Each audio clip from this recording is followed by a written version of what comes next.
This just shows you how much wind has expanded around the world in just the last few years. I'm also trying to demonstrate with this slide that wind is for real. It's not a theoretical thing. It's really happening.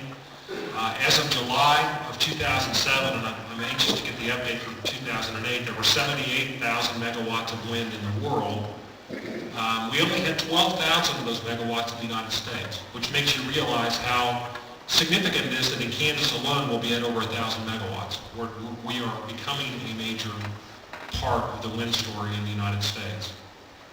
The rapid growth that you see in the overall chart between 2004 and 2007 is pretty stunning, and that will just continue to grow. The wind development worldwide is growing almost geometrically. Okay, if we could go to the next slide.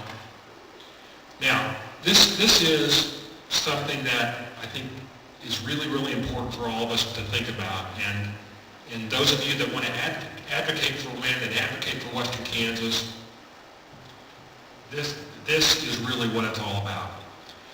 If we just build wind for Kansans, we're never going to get above a couple thousand of megawatts or so.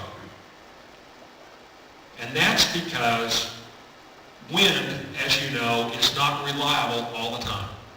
Even at the best wind sites, the turbines are working slightly over 40% of the time to create electricity. Unfortunately, we do not currently have the technical capability to store electricity.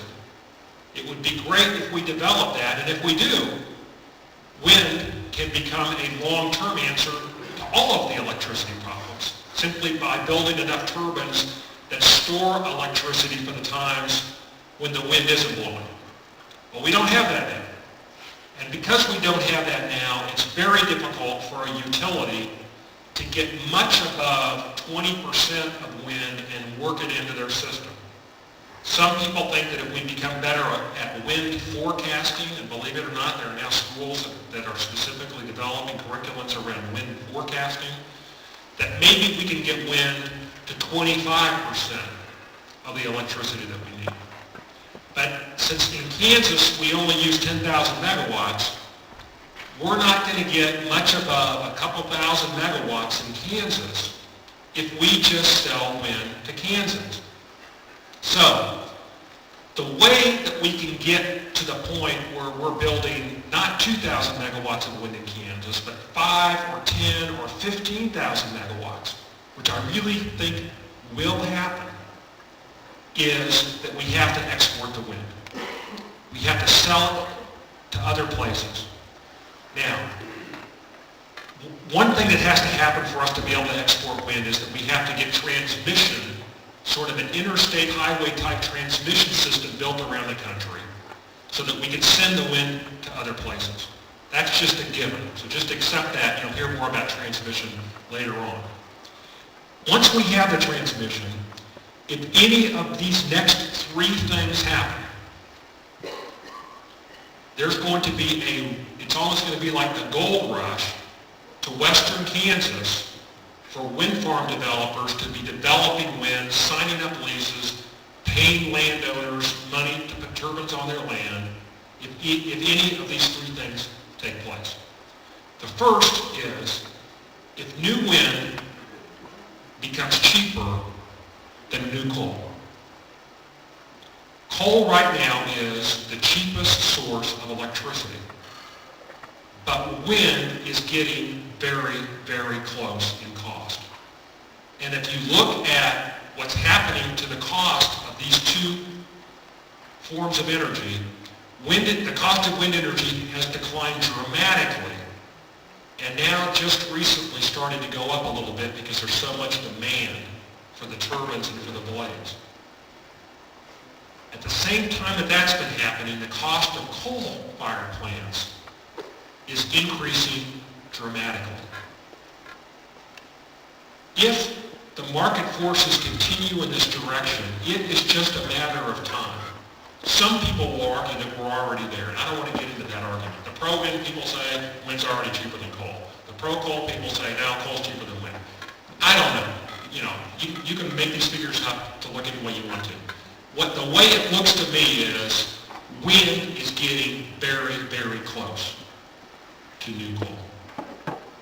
And once wind gets cheaper than new coal, then out-of-state utilities will say, you know what? We really need to go out and buy some of this cheap Kansas wind and use it to displace what we're doing with this coal. That's one thing that could happen and I think is very likely. The second thing is that will cause a gold rush to western Kansas for wind will be if Congress passes a renewable portfolio standard. If Congress passes a law that says to the utilities around the country that you must use 10 or 15 or 20% or whatever the number is of your electricity must come from renewable sources. A bunch of states have already passed RPSs for their own state. We haven't done that in Kansas. We probably don't need to do it because we've got the utility companies voluntarily coming to the table. But if Congress would pass a national RPS, it would force every utility in the country to buy renewable power. Now, I want you to remember back to that national map of the wind or lack thereof in the southeast part of the United States and in the northeast part of the United States. They don't have any wind resource. It's just not windy enough there. They also don't have a great solar resource. If you look at a U.S. map for what areas have great solar, the southeast part of the country also does not have a great solar resource. So, if Congress passes a national RPS, their only option, or one of their only options, they've got a couple other things they can do, but one of their only options will be to buy Kansas wind.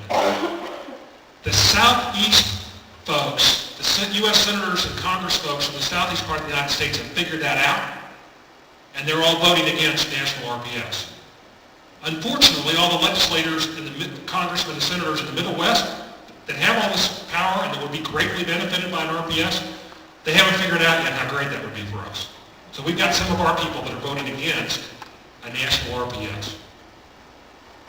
Let that sink in, think about it, and as you talk to your congressional delegation, if you're really, really pro-wind, nothing would jumpstart western Kansas more than a national RPS for renewables. And the third thing is a carbon tax. The third thing that would immediately jumpstart wind in Kansas is a carbon tax. Now, a carbon tax can come in a couple of different formats. Either Congress specifically saying we're going to tax carbon, or what's more likely is that Congress and the President set a limit on total emissions and require people to go out and buy green credits if they're going to send out any other carbon, a cap and trade system.